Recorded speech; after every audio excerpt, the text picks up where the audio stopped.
التونسي بالمنزل، الطقس جميل، الشمس مشرقة. هذا ما شجع الجمهور للإقبال على مقابلة القمة.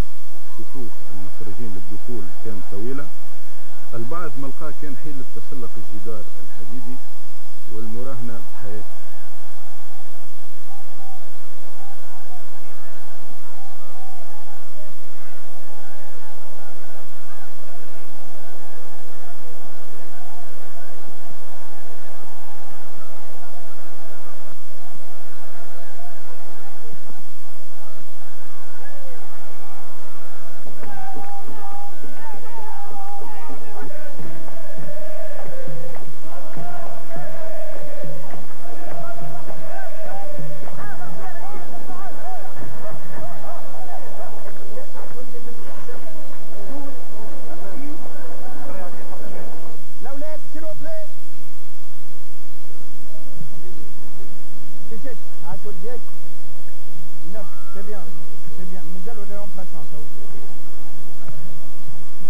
عملية التسخين وآخر التعليمات من الممرن فيجي إلى الهواري، ونسمعوا بعد حين آراء كل من لطفي الخميري وسمير الخميري.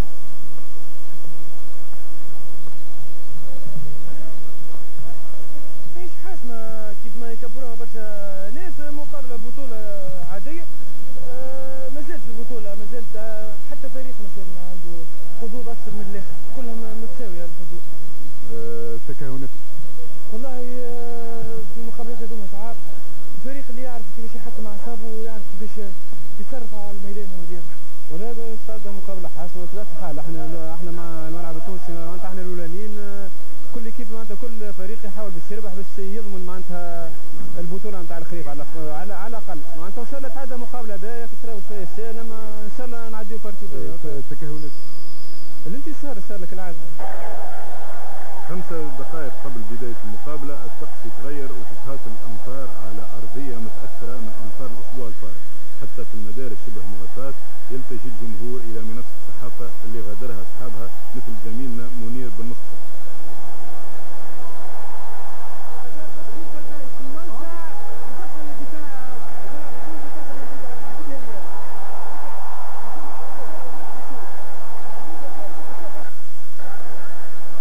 لقاء القمة بين الملعب التونسي والترجي الرياضي اللي يتخاصموا كرسي الطليعة وفاء بوضوح.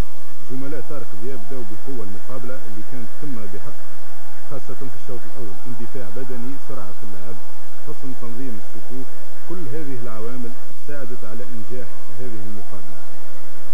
كثر القيل والقال حول ضربة جزاء في الدقيقة 21 ما منحاش الحكم التقصى من بن ناجي اللي تصطدم بالدراوي. الصورة ما تعطيناش فكرة واضحة رغم وجود كاميرا ثانية. رد فعل الملعب التونسي، هذه الصورة الثانية، رد فعل الملعب التونسي كان قوي ويشاهدوا محاولة من محلة يتألق فيها الواعي. هذه لقطة فنية من فدو اللي ملقاش مساندة كبيرة من زملائه. عول قلت الملعب التونسي على الهجومات المعاكسة، هذه محاولة من محلة. تتواصل سيطرة الترجي في هذا الشوط حتى الدقيقة 27. هذه من زاوية أخرى، اللقطة هي نفس اللقطة من زاوية أخرى. والهدف اللي سجلوا، قلنا الهدف اللي سجلوا التمساني في الدقيقة 27 كسر توزيعة من فارس. الحكم يرفض الهدف ويعلل ذلك بدفعة من المهاجم غير واضحة. هذه الصورة الثانية للهدف من زاوية أخرى. في هذه المقابلة إطغاء الدفاع عن الهجوم، وهذا مش غريب إذا نعرفوا أن زوج فرق يملكوا أحسن خط دفاع، ومن قبله كان 4 أهداف منذ بداية الموسم. المحاصرة الفردية كانت مفتاح هذا اللقاء اللي عرف نسق سريع. شكون اللي قال أن أرضية الميدان عائق أمام اللاعبين؟ المؤهلات الفردية تمكنت من التعبير مثل هذه اللقطة الأساسي. في آخر هذا الشوط نشوفوا محاولة أخرى من ساسي يتمكن التصدي لها كل من الواعد وبن يحيى. في آخر هذا الشوط نسمع وتقييم كل من جديد وبالناجي والمهزبي الشوط الاول. ثم طريقة المحاصرة فردية من تدخين زوج جمعيات. حسب رأيي كان معناتها تقصد من هكا كانت عدم مقابلة في المركب برسي، أما المستوى حتى الوقت غير مستوى خارق العادة.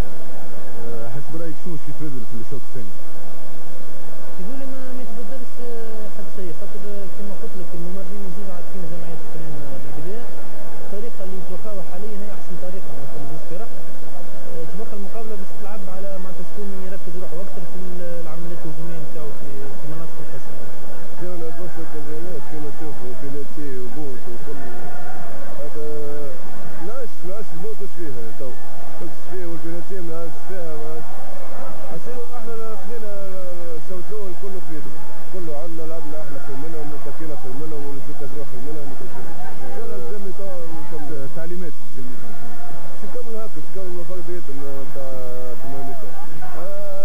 في الشوط الاول معناتها كما شفت معناتها الفريقين الزوز ما نقدموش مقابله باهيه. فما جسم نبض من الاول فهمت، وان شاء الله توا ديزيام ميطون اللعبه باش تظهر اكثر، وان شاء الله قدرة ربي اللي باش يلعب خير هو اللي باش ينتصر. التعليمات اللي باش نلعبوا اكثر على جناب فهمت، خاطر فهمت ظهر لي توا نقطه الضعف تاع الترجي الرياضي معناتها فما السيره اليمين فهمت، قاعدين باش نركزوا عليها اكثر فهمت، باش نخدموا الكره من غادي ونخدموا الكره اكثر على محل اساسي.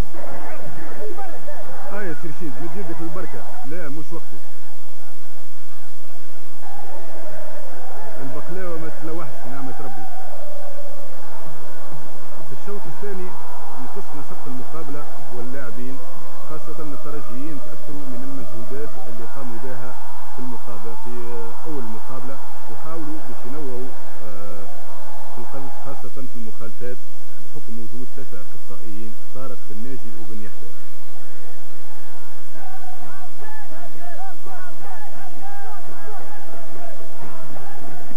اللاعب الهرجال ظهر بصفه خاصه في هذه المقابله، خبرته ساعدته على التخلص من محمود، وحواره مع بن يحيى كان شاخن. يقول المدرب اسمه ان الخطر الوحيد على دفاعه كان مأساه الهرجال، لكن بن يحيى عرف يسد هذه الثغره، كما ان البيشري وبن ناجي تصدوا بنجاح لساسي ومحله. هذه المره الثانيه اللي الترجي ما يتمكنش من تسجيل اي هدف. المقابله شيقه عطاها قيمتها الزوج فرق اللي تعاملوا بكل روح رياضيه، ويتواصل المشوار في اعلى الترتيب بين الملعب التونسي والترجي الرياضي. والله في الحقيقه مقابله الديربي باقي ترقى فيها حماس، وباقي ترقى فيها معناها لي دو زيكيب بداو ماخذين الحذر فهمتني. باقي هكا مثلا نشوفوا الكلوب افريكان والاسبيرونس، احنا والكلوب استاد الاسبيرونس باقي معناها مش يبدا خايف واحد من البارتيين ولا من الخساره، مي يبدا في الحذر فهمتني، يبدا في حذر من الشرفين. وهكا احنا ضيعنا معناها فرص، الترجي بيدها جاتها بعض فرص، وليزوكازيون اللي ضيعناهم سواء منا ولا منا هي خاطر من التيران ما كانش اليوم هكا ترى فيه التيران كله طبعا معناها كانوا مش جازون.